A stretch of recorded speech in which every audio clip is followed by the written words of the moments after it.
नमस्कार मित्रों, मैं शर्वेन कौशिक गुरुवंदना क्लासेस पर आपका हार्दिक स्वागत करता हूं, अभिनंदन करता हूं। आज पुनः मैं आपके सामने उपस्थित हूं एक नया टॉपिक लेकर, जिसका नाम है कैलेंडर। कैलेंडर से 1 से 2 प्रश्न जरूर बनते हैं। ऐसा शायद ही कोई एग्ज़ाम हो जिसमें 1 से 2 क्वेश्चंस ना बनते हों। आज हम कैलेंडर के बारे में जानेंगे।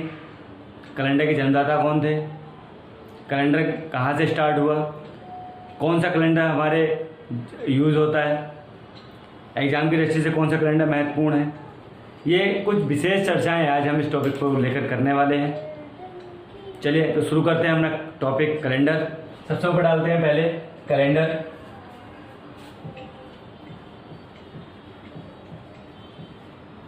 कैलेंडर, इसके जन्मदाता कौन थे? कैलेंडर के जन्मदाता पोप ग्रेगरी साहब थे। कौन थे? पोप ग्रेगरी थे। ये कहाँ के थे? ये रोम के थे। किस जगह? रोम के थे। रोम का एक चर्च था। चर्च में क्या थे? ये पादरी थे। क्या थे यहाँ पर? ये पादरी। कैलेंडर के जो जन्मदाता थे कौन थे? पोप ग्रेगरी थे। अब पोप ग्रेगरी कहाँ के थे? रोम के थे। और रोम में भी क्या थे? ये एक चर्च में क्या थे? पादरी थे। चर्च में क्या थे? पादरी थे। अब यहाँ से क्वेश्चन कैसे बनता है वो मैं आपको बताता हूँ। क्वेश्चन बनेगा कैलेंडर के जन्मदाता कौन थे, तो आपका आंसर क्या आएगा? Pope Gregory. ये कहाँ के निवासी थे? रोम के निवासी थे। कहाँ के थे?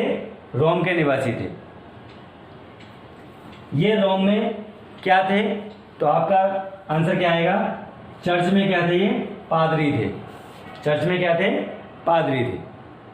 अब अगला क्वेश्चन क्या बनेगा आपका, वो देख लेते हैं। कैलेंडर को जो हमारे यहाँ पर यूज होता है उसका क्या नाम है? Roman calendar. क्या नाम है उसका? रोमन या ग्रेगरियन कैलेंडर।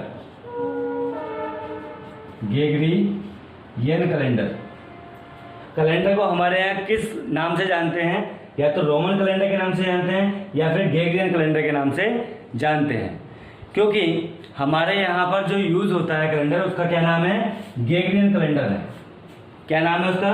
ग्रेगरियन कैलेंडर या फिर रोमन कैलेंडर है। एग्जाम्स में क्वेश्चन कैसे बनता है ये देखिए। एक चीज और मैं आपको बता दूं, जो ग्रेगरी थे, ग्रेगरी के नाम पर ही क्या बना? ग्रेगरियन कैलेंडर बना। ये रोम के थे तो इसलिए इसका क्या नाम हो गया? रोमन हो गया। इसको रोमन कैलेंडर के नाम से भी जानते हैं और इसको ग्रेगरियन कैलेंडर के नाम से भी जानते हैं। बात करें अगर हम सप्ताह का पहला दिन कौन सा होता है, कैलेंडर में सप्ताह का पहला दिन कौन सा होता है? सप्ताह का प्रथम दिन। सप्ताह का प्रथम दिन क्या है? जब पोप ग्रेगरी साहब ने कैलेंडर का निर्माण किया तो जो सप्ताह का प्रथम दिन था वो क्या था? सोमवार। कौन सा दिन था? सोमवार था। और तारीख कितनी थी? तारीख क्या थी? 1 थी। ये क्या थी? तारीख क्या थी? 1 थी। और सन कौन सी थी? सन भी क्या थी हमारी? सन भी 1 थी। सन क्या थी? 1 थी। क्वेश्चन कहां से बनेगा? क्वेश्चन बनेगा पोप ग्रेगरी के अनुसार जब कैलेंडर का निर्माण हुआ तो प्रथम दिन कौन सा था? पोप ग्रेगरी के अनुसार सप्ताह का प्रथम दिन कौन सा माना जाता है या कौन सा था? तो आपका आंसर क्या आएगा? सोमवार आएगा। क्या आएगा? सोमवार आएगा।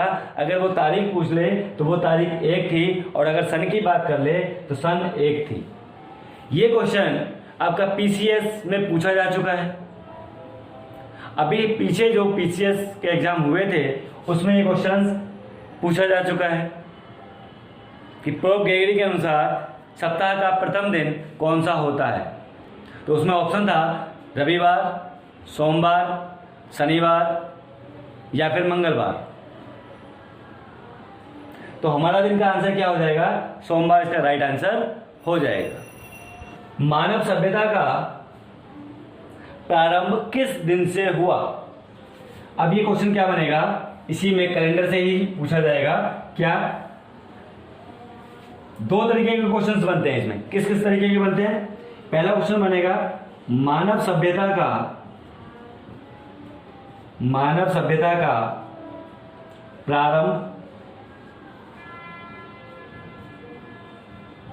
किस दिन से हुआ?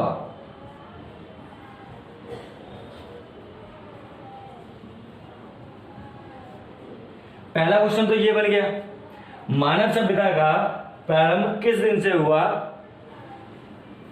दूसरा क्वेश्चन क्या बनेगा? दूसरा क्वेश्चन बनेगा कैलेंडरीय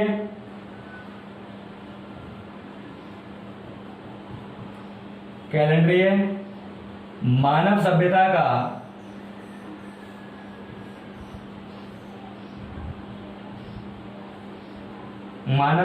का प्रारंभ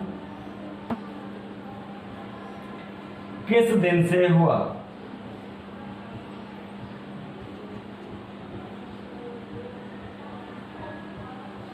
ये दो प्रकार के आपके क्वेश्चंस हैं जो एग्जाम से पूछे जाते हैं।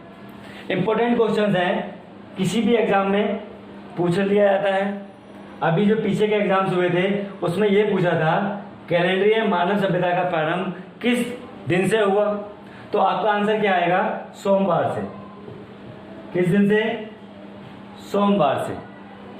अगर कैलेंडर की बात करेगा तो वो दिन कौन सा था? सोमवार था। क्यों? क्योंकि प्रोप गेगरी साहब थे, इन्होंने क्या माना था? प्रथम दिन, सप्ताह का प्रथम दिन सोमवार को माना था। इसलिए अगर कैलेंडर की बात करेगा तो कैलेंडर मानव सभ्यता का प्रारंभ किस दिन से हुआ था? सोमवार से हुआ था। ये क्या पूछ रहा है? ये पूछ रहा है मानव सभ्यता का प्रारंभ किस दिन से हुआ। अगर मानव सभ्यता की बात करें तो प्रोप गेगरी साहब से पहले भी इनके दादा आए होंगे, परदादा आए होंगे,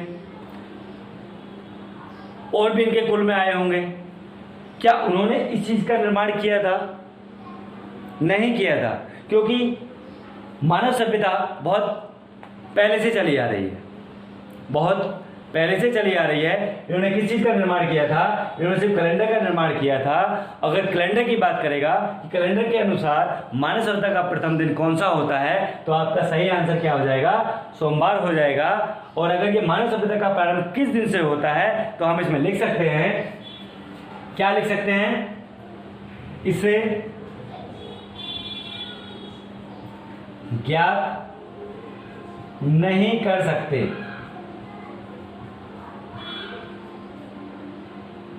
इसे ज्ञात नहीं कर सकते, या लिख सकते हैं अनिश्चित। क्या लिख सकते हैं? ज्ञात नहीं कर सकते या फिर अनिश्चित काल, क्योंकि उन्हें खुद को नहीं पता है कि जो दुनिया है कब से चली आ रही है। ऐसा पॉसिबल नहीं है कि जब वो आए हो जब से क्या हुआ हो, मानव सभ्यता शुरू हुई हो। अब यहां से किस किस प्रकार के क्वेश्चंस बनते हैं? क्वेश्चंस बनते हैं कैलेंडर के जन्मदाता कौन थे?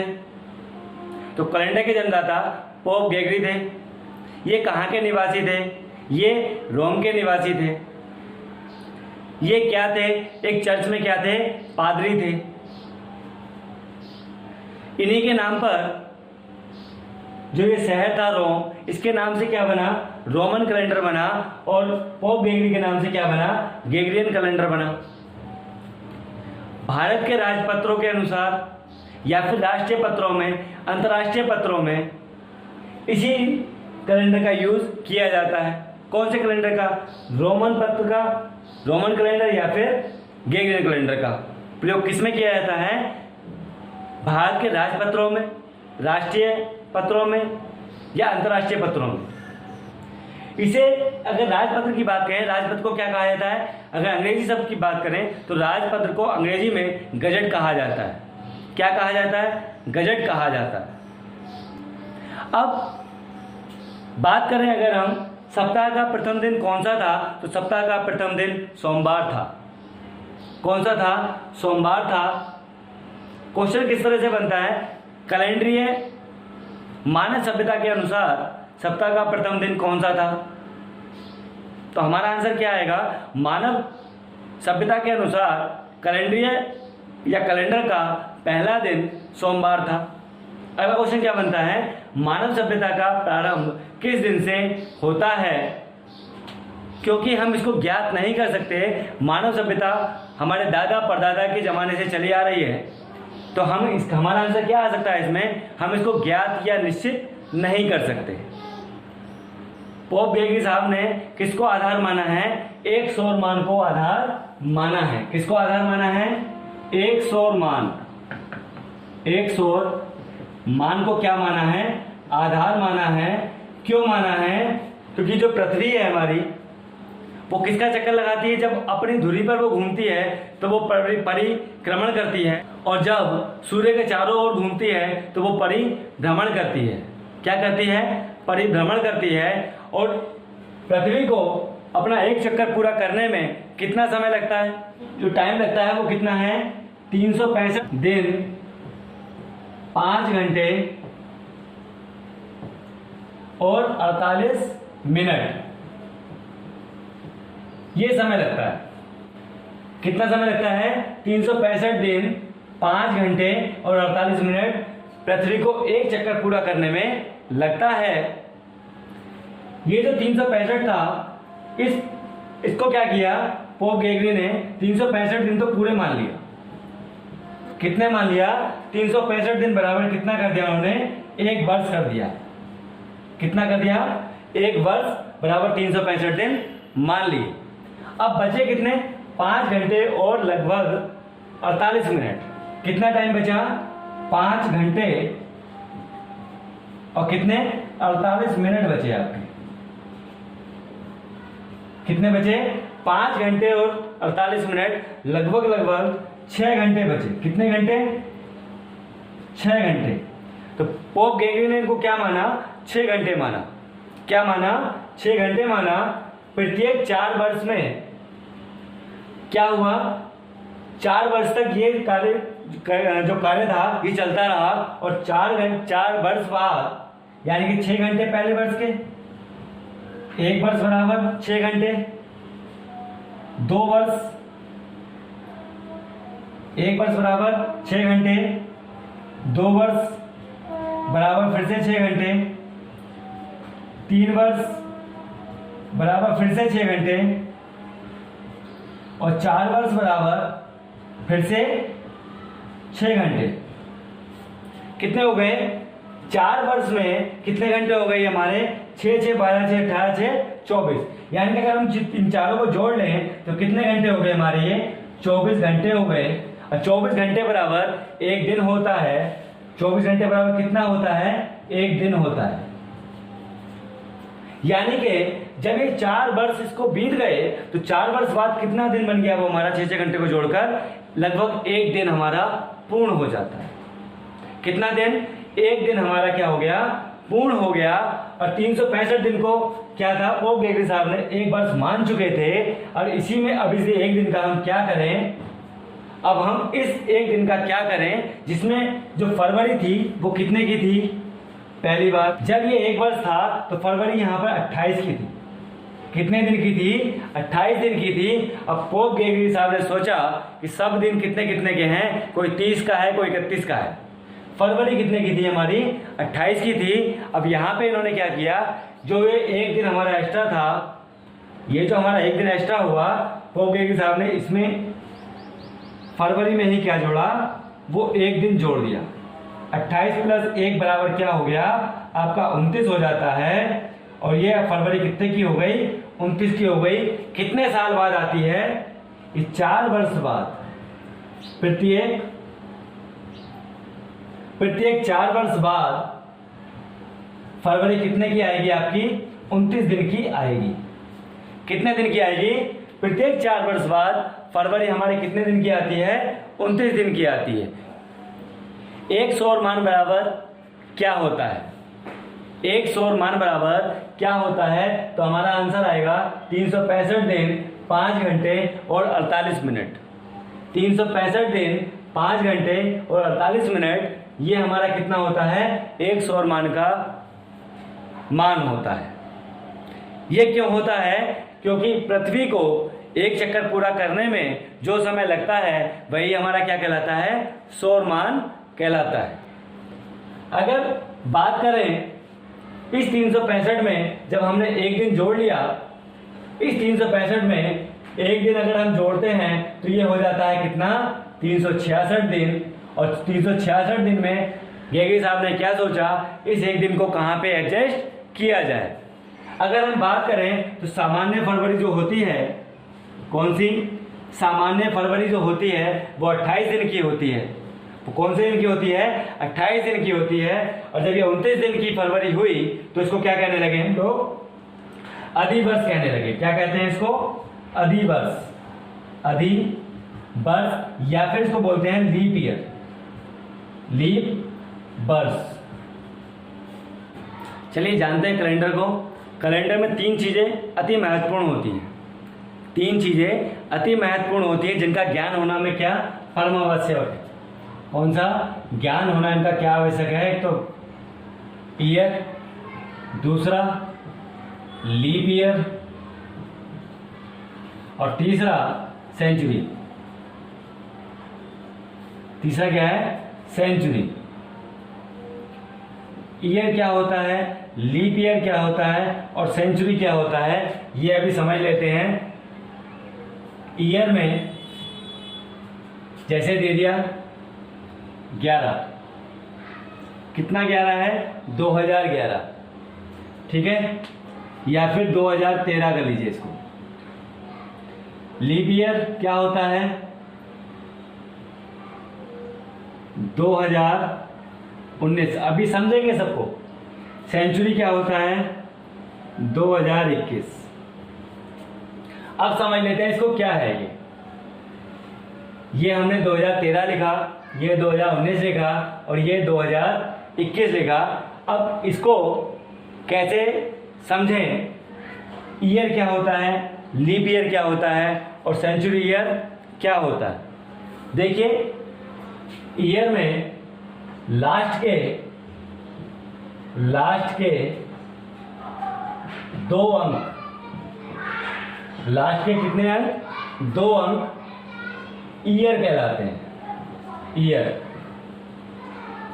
यानी कि आप क्या समझ पा रहे हैं इसमें, ये जो 2 नंबर है कितना है, 13, ये 13 क्या कहलाएगा, ईयर कहलाएगा। क्या कहलाएगा, ईयर कहलाएगा। लास्ट के जो 2 नंबर हैं वो क्या कहलाएंगे, हमारे ईयर कहलाएंगे। क्या कहलाएंगे, ईयर कहलाएंगे। ये आपको सदैव याद रखना है। अब बात करते हैं किसकी, लीप ईयर की। किसकी बात करते हैं, लीप ईयर की बात करते हैं। लीप ईयर में लास्ट के 2 नंबर को 4 से भाग करने पर प्राप्त भागफल लीप ईयर कहलाता है। क्या कहलाता है, लीप ईयर कहलाता है। क्या क्या लिख रहा है ये, लास्ट के 2 अंक को, लास्ट के 2 अंक कौन से हुए, 19 हुआ। लास्ट के 2 अंक को 4 से भाग करने पर प्राप्त भागफल क्या कहलाता है, लीप ईयर कहलाता है। कैसे कहलाता है वो मैं आपको दिखाता हूं। ये कितना लिखा हुआ है, लास्ट के 2 अंक की बात कर रहा है तो यहाँ पे 19 है और यहाँ पे 2000 है। कितना है, 2019 लिखा हुआ है। और फॉर्मूले में हम क्या लिख रहे हैं, इसमें जो हमें सदैव याद रखने वाली योग्य बातें हैं वो क्या है, जो हमारे लास्ट के 2 अंक होंगे उसको कितने से भाग करना है, 4 से भाग करना है। कितने से भाग करना है, 4 से भाग करना है। और जो भागफल आएगा वो क्या कहलाएगा, लीप ईयर कहलाएगा। कैसे कहलाएगा वो हम आपको बताते हैं। 4 चौक 16, कितनी बार गया, 4 बार गया, तो भागफल हमारा क्या आया, 4 आ गया। क्या आ गया, 4 आ गया। तो ये हमारा क्या हो गया, लीप ईयर हो गया, और ये क्या कहलाता है, हमारा भागफल कहलाता है। नहीं आया समझ में तो मैं दोबारा समझाता हूं। देखिए इस तरह से देख लेते हैं, आपके इस बार कैसे देखते हैं, इस तरीके से देखते हैं। 19 लिख लिया हमने, और जो हमें किससे भाग दे रही है, 4 से। 4 चौक 16 होता है, और यहाँ पे कितना बच गया, 3। हमें किससे मतलब है, सिर्फ और सिर्फ भागफल से मतलब है, और शेषफल से कोई भी मतलब नहीं है। जितनी बार हम भाग देते हैं वो क्या कहलाता है, हमारा भागफल कहलाता है, और जो घटा के नीचे नंबर आता है वो क्या कहलाता है, हमारा शेषफल कहलाता है। वो क्या कहलाता है, शेषफल कहलाता है। हमें सदैव किससे मतलब होना है, भागफल से मतलब रखना है, शेषफल से हमें कोई भी मतलब नहीं रखना है, इससे हमारा कोई भी मतलब नहीं है। हमें सदैव ये एक बात याद रखनी है, किससे मतलब है हमारा, सिर्फ और सिर्फ भागफल से हमारा मतलब है, शेषफल से हमारा कोई भी मतलब नहीं है। जब भी आप लीप ईयर को निकालेंगे तो हमें क्या चाहिए होता है, भागफल चाहिए होता है, वो क्या कहलाता है, लीप ईयर कहलाता है, और शेषफल से हमारा कोई भी मतलब नहीं होता है। ये आपको अच्छे से बात समझ में आ गई होगी। क्या हमने बताया, ईयर में लास्ट के जो 2 नंबर होते हैं वो ईयर कहलाते हैं, और लीप ईयर में जो भाग करने के बाद हमारा भागफल आता है वो हमारा क्या कहलाता है, लीप ईयर कहलाता है। वो क्या कहलाता है, भागफल बराबर क्या होता है, लीप ईयर होता है। अब बात किसकी कर रहे हैं, सेंचुरी ईयर की बात कर रहे हैं। तो सेंचुरी की बात करेंगे तो सेंचुरी हमारी क्या कहलाएगी, ये आप जो देख रहे हैं 2000, क्या लिखा आपने, 2021 लिखा हुआ है। कितना लिखा हुआ है, अगर हम 2000 को ऐसे लिख दें प्लस 21 ऐसे कर दें तो इससे कोई फर्क पड़ेगा क्या, इससे कोई फर्क नहीं पड़ेगा। 2000 हमने ऐसे लिख दिया और 21 ऐसे लिख दिया, ये जो हमारी कहलाएगी ये हमारी सेंचुरी कहलाएगी। क्या कहलाएगी, ये जो हमारा कहलाएगा वो क्या कहलाएगा, सेंचुरी कहलाएगा, ये हमारा सेंचुरी ईयर कहलाएगा। तो चाहे वो आपकी 2000 हो, 1900 हो, चाहे 1600 हो, चाहे वो आपकी 1300 हो, ये सब क्या है, सेंचुरी है। चाहे 700 हो, चाहे आपके 800 हो, चाहे वो आपकी 1000 हो, ये सब क्या है, हमारी सेंचुरी है। ये क्या है, हमारी सेंचुरी है। चाहे वो आपकी 1400 भी हो सकती है, ये सब क्या कहलाएंगे, हमारी सेंचुरी कहलाएंगी। तो आपको डिफरेंस समझ में आ गया होगा किसमें, ईयर क्या होता है, लीप ईयर क्या होता है, सेंचुरी ईयर क्या होता है। और सेंचुरी को सदैव कितने से भाग करते हैं, 400 से भाग किया जाता है। यहां लिख सकते हैं हम, सेंचुरी को सदैव 400 से भाग किया जाता है। कितने से आप भाग करेंगे इसको, 400 से भाग करेंगे। इसमें जो लीप ईयर है इसका जस्ट उल्टा होता है। क्या होता है, जस्ट इसका उल्टा होता है। तो हम इसमें क्या लिख सकते हैं, हम इसमें लिख सकते हैं इसके अंतर्गत सदैव शेषफल को लिया जाता है।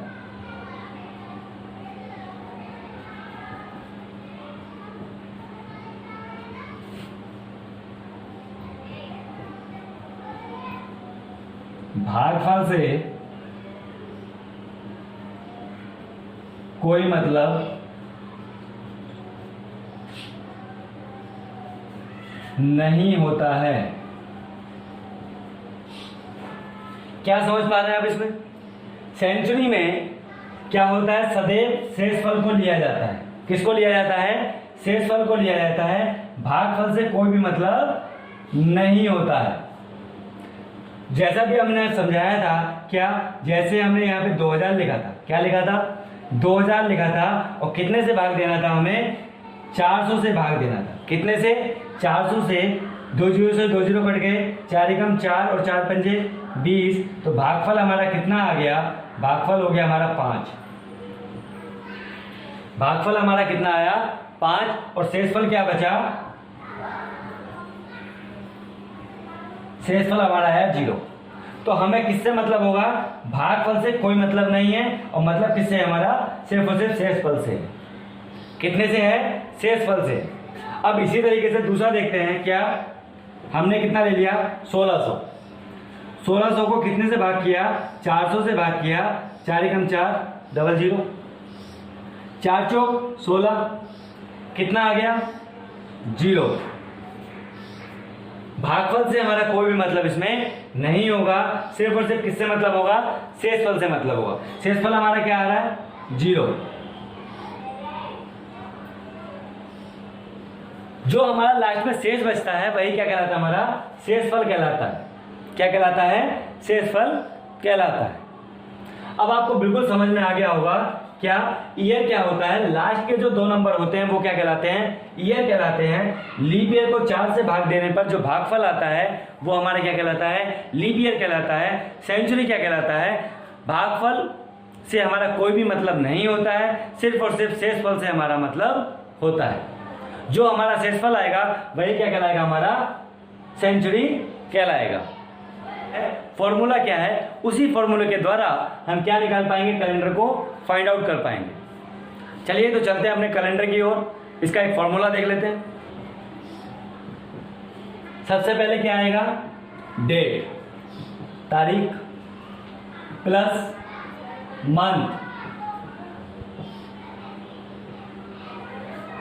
मंथ, फिर इसके बाद ईयर, फिर लीप ईयर,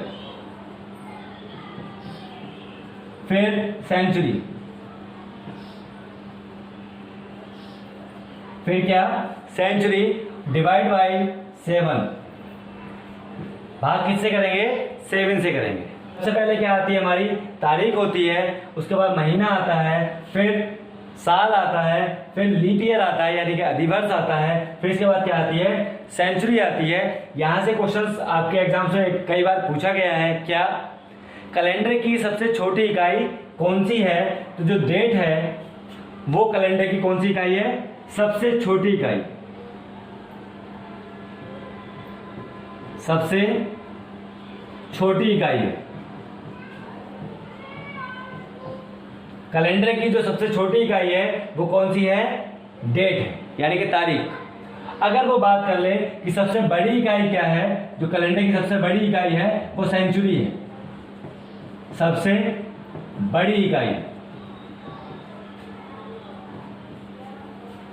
कैलेंडर की सबसे बड़ी इकाई कौन सी है, सेंचुरी है, और सबसे छोटी इकाई कौन सी है, डेट है। ये आपको समझ में आ गया होगा। इस सूत्र को आपको क्या कर लेना है, बहुत अच्छे से याद कर लेना है, कंठस्थ कर लेना है। 10 मई 2019, ठीक है। आपसे पूछ लिया 10 मई 2019 को कौन सा दिन होगा, ये आपसे पूछ लिया गया है। ये महीने के जो नाम है उनका एक कोड है, क्या, महीनों को याद करने की, महीनों को याद करने की ट्रिक। महीनों के जो महीने हैं, ये जो महीने हैं इनको हम कैसे याद कर सकते हैं, एक ट्रिक के माध्यम से, वो मैं आपको लिखवाने जा रहा हूं। लिख लीजिए, जनवरी, फरवरी, मार्च, अप्रैल, मई, जून, जुलाई, अगस्त, सितंबर, अक्टूबर, नवंबर और दिसंबर। ये कितने महीने हो गए, ये 12 महीने हो गए। 1 2 3 4 5 6 7 8 9 10 11 12। कितने महीने हैं, 12 महीने हैं। 12 महीनों को कितना, 12 महीनों को याद करने की ट्रिक है, वो क्या है, ये आपके सामने है।